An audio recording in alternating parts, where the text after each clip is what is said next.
C'est l'histoire d'une lavandière. Elle venait de perdre son mari et se retrouvait seule avec ses 3 garçons. Un soir, à table, elle leur avoua: « Mes enfants, je commence à me faire vieille et j'aimerais pouvoir partir à la retraite bientôt. Cependant, ce n'est pas parce que je suis âgé que je ne suis plus dans la possibilité de voyager ou de m'occuper d'enfants.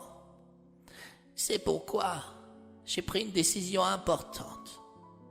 Celui d'entre vous qui me rapportera la plus belle femme avec laquelle il pourra m'assurer qu'ils construiront ensemble une famille recevra en échange ma maison, car j'ai prévu d'aller vivre dans le centre du bourg à l'Orienta. » Les 3 frères se regardèrent, et le plus jeune des 3, Lenny, se voyait déjà en possession des clés. Il était malin, séducteur, mielleux, bref, un véritable don Juan. Celui du milieu, Clayton, était plus réservé et passait ses journées à prier matin, midi et soir. Quant à l'aîné, Charles, il était trop dur avec lui-même et possédait la réputation d'un expert en râteau avec les filles de son âge. « Demain, je vous demanderai de partir et de ne revenir que lorsque vous aurez trouvé votre promise, » conclut la lavandière. Charles était considéré comme un idiot par ses 2 frères. Ils ne le voyaient pas revenir avec la plus belle des femmes de Britannia. Le plus jeune, Lenny, lui acclama: « Ne t'emballe pas trop, mon Charlot. Jamais tu ne trouveras l'amour dans ces contrées avec les râteaux que tu as accumulés. Tu devrais laisser tomber. » Pourtant, le lendemain, dès l'aube, Charles partit avec ses frères. Ensemble, ils filèrent dans la forêt des charmes. Lenny avait entendu dire qu'il y traînait de jolies fées, encore plus belles que les sirènes dont on pouvait apercevoir sur l'île des plaisirs. Le soir venu, ils décidèrent de s'allonger sous un dolmen, à l'abri de la pluie qui commençait à tomber. Seulement, les 2 derniers décidèrent de laisser seul Charles au beau milieu de la nuit. Celui-ci dormait profondément.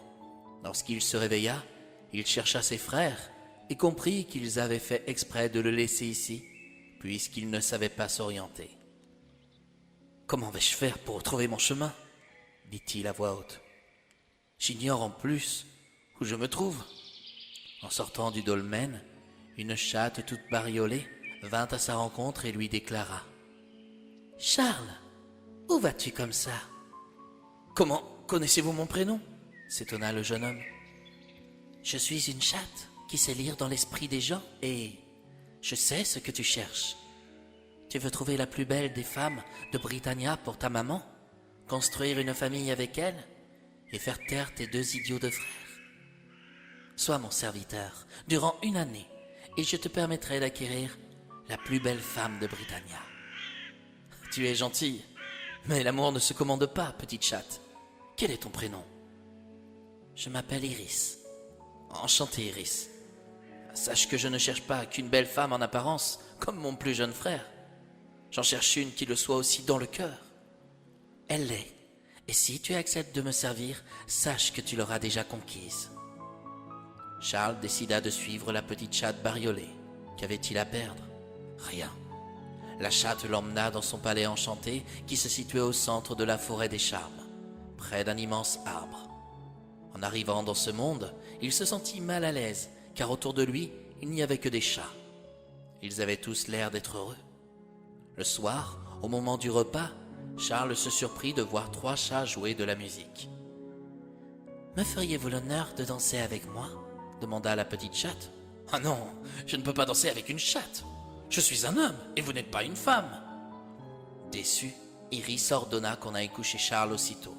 On l'emmena dans sa chambre et lui fit comprendre qu'il avait vexé la princesse de ce palais enchanté. Le lendemain matin, des serviteurs vinrent le réveiller pour l'aider à se préparer. Charles s'excusa pour son attitude de la veille.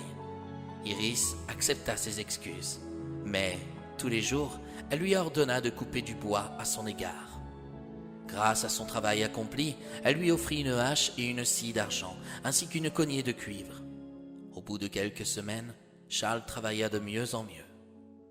Même s'il ne voyait personne et obéissait aux caprices d'une petite chatte, il gardait en mémoire son objectif, Elle lui avait promis de lui trouver la plus belle femme de Britannia, conquise à l'avance pour l'épouser. Est-ce que cette petite chatte se trouvait magicienne? Ne voulant point se poser de questions, il continua son travail. Un beau jour, Iris lui demanda d'aller faucher tout un champ et de profiter du soleil pour faire sécher le foin.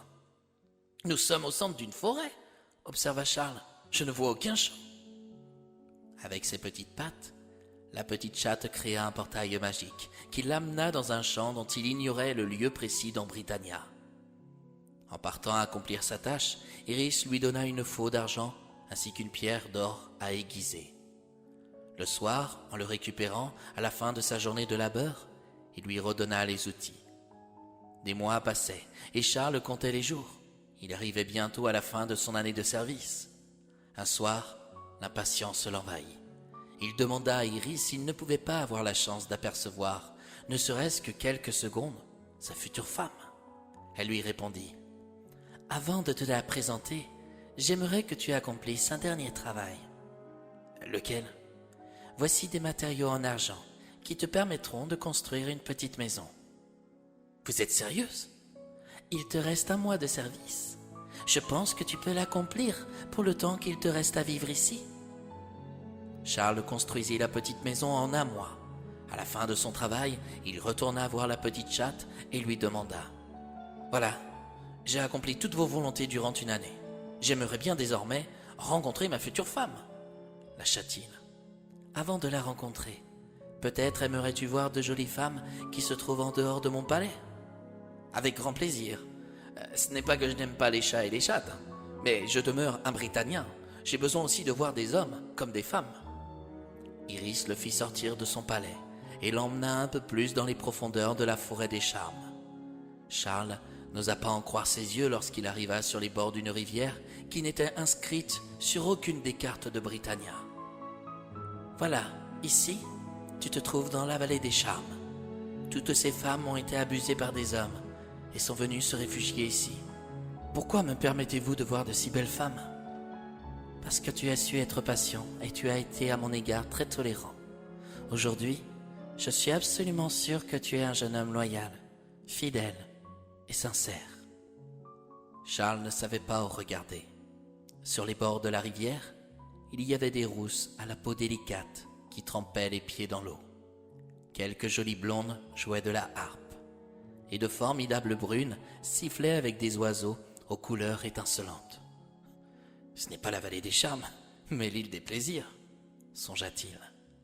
Soudain, il repensa à la femme qu'il devait ramener chez lui, et avec laquelle il allait construire une vie de famille. Se trouvait-elle parmi celles qu'il voyait ? « Pourquoi es-tu triste ? » demanda la petite chatte. « Toutes ces femmes sont très belles, mais ça ne me dit pas laquelle est la mienne. Toutes celles qui sont là vivent seules ? La plupart, oui. Il est difficile pour une femme de refaire sa vie après avoir été violentée par un homme. Effectivement, les hommes devraient un peu plus les respecter, car ce sont elles qui nous donnent la vie et qui nous permettent d'être ce que nous sommes. » « Voilà une très belle parole, » approuva Iris. « Maintenant, tu vas aller chez toi. »« Comment ?» se surprit Charles. « Dans 3 jours, je viendrai chez ta maman, qui aura l'honneur de rencontrer l'une des plus belles femmes de Britannia, car au fond, peu importe la beauté, nous le sommes toutes en fonction de ce que nous sommes. » La petite chatte bariolée montra le chemin que Charles devait suivre pour sortir de la forêt des charmes et rentrer chez sa mère. En arrivant chez lui, celle-ci fut surprise de le voir arriver sans femme. Clayton n'était pas revenu. Il avait pris la décision de s'engager dans une vie pieuse en s'installant dans un cloître près de Vannes. Le plus jeune, Lenny, avait ramené une femme qui passait son temps dans l'ombre, à se taillader les bras. Le soir, au dîner, sa mère lui permit de manger, mais elle avait été très claire dès le départ. En ne ramenant pas de femme, c'est comme si la maison de ses parents lui passait sous le nez. « Dans 3 jours, elle va arriver, » s'enquit Charles. « Je te laisse 3 jours, » dit sa mère. « En attendant, tu iras dormir dans la grange. Tu es tellement sale que le bétail ne se rendra même pas compte de ta présence. » 3 jours plus tard, au lever du jour, un magnifique carrosse se pointa chez la lavandière. Il était tiré par 6 jolis chevaux blancs. En sortit une jolie princesse qui n'était autre que la petite chatte Bariolée. En faisant face à la lavandière, elle demanda à voir Charles. « Il dort dans la grange. Vu son allure, j'ai préféré qu'il aille dormir là-bas. »« Pouvez-vous aller le chercher ?» insista la princesse. La lavandière appela le plus jeune de ses fils. En découvrant la jeune femme, Lenny tomba directement sous son charme, à tel point qu'il poussa sa femme à mettre fin à ses jours dans son dos sans s'en apercevoir. « Qui êtes-vous » demanda la lavandière. « Votre future belle-fille, madame. » En entendant ces mots, Charles tomba sous le choc. La petite chatte Bariolée n'avait pas menti. La femme qu'il découvrait était encore plus belle que tout ce qu'il imaginait. Quand elle l'embrassa sur les lèvres, son allure se métamorphosa en celle d'un prince, sous le regard stupéfait de sa mère. « Tu avais raison, mon amour. » À quel propos ? L'apparence n'est pas primordiale dans une histoire d'amour, mais c'est ce qu'il y a dans le cœur d'un homme ou d'une femme. Me reconnais-tu, au moins ? Dit-elle, en fixant son regard. Iris, c'est toi ? Oui, affirma-t-elle. Mais comment est-ce possible ? Tu n'étais qu'une... Je suis une fée, jeune dame oiseau, ajouta-t-elle en lui adressant son plus beau sourire. Charles, où as-tu rencontré cette si belle jeune femme ? Intervint sa mère. Dans la forêt des charmes, rétorqua-t-il. Quand Lenny et Clayton m'ont laissé seul au milieu des bois, c'est à cet instant qu'elle est venue vers moi, sous l'apparence d'une petite chatte. Sérieux ? Lâcha Lenny. Oui, jeune homme, déclara Iris. J'ai appris à votre frère l'importance de respecter les animaux, la nature, enfin, tout ce que le monde de Britannia offre à chacun de nous, et surtout les femmes.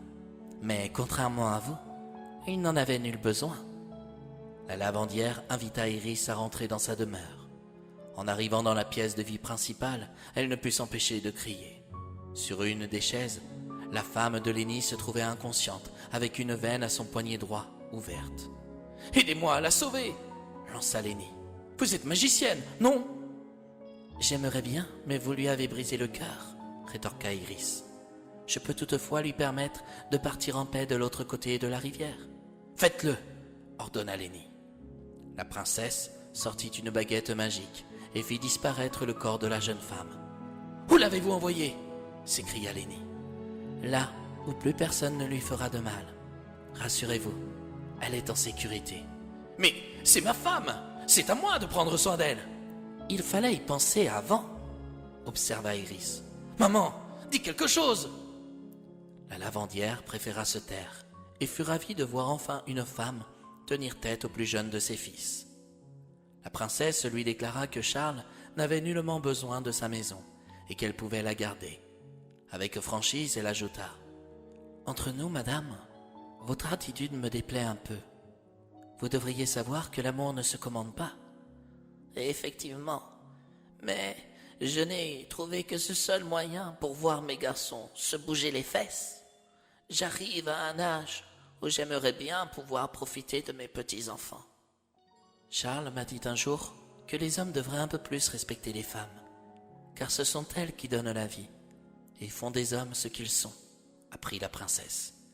En effet, son père et moi avons été un peu durs dans son éducation. On a voulu lui apprendre le respect, le partage, la valeur du travail, ce que vous n'avez pas fait pour les 2 derniers. Mon mari a souhaité être un peu plus cool avec eux. Pourquoi ? Je l'ignore. Ma maman m'a toujours dit que si un jour je faisais un enfant sans en assumer les conséquences derrière, qu'il finirait par devenir un monstre. C'est ainsi que ça se passe dans notre famille. Vous avez probablement raté certaines choses avec le plus jeune de vos fils pour qu'il brise le cœur de son épouse. Il n'est pas encore trop tard pour y remédier ? Oui, sans doute. En tout cas, je suis ravi que Charles soit tombé sur une femme aussi jolie que vous. Et c'est ainsi que quelques semaines plus tard, on célébra un magnifique mariage dans les ruelles de l'Orienta. Lenny termina sa vie seule, dans un coin, et ne brisa plus le cœur à aucune femme. Son épouse vivait désormais dans la forêt des charmes, là où Charles avait aperçu de formidables beautés. les fées l'avaient sauvé de justesse. Clayton venait de temps à autre voir sa mère. Devenu pasteur, il célébra le mariage de son frère aîné. Charles fit de beaux enfants avec sa princesse, ou plutôt de formidables fées et fétaux, pour le plus grand bonheur de la lavandière et du clan des fées dans la forêt des charmes. Et pour terminer, Iris, lorsqu'elle l'amena à la petite maison qu'il avait construite pour elle, elle lui fit découvrir à la place un formidable château, entièrement couvert d'or, aussi bien à l'intérieur qu'à l'extérieur.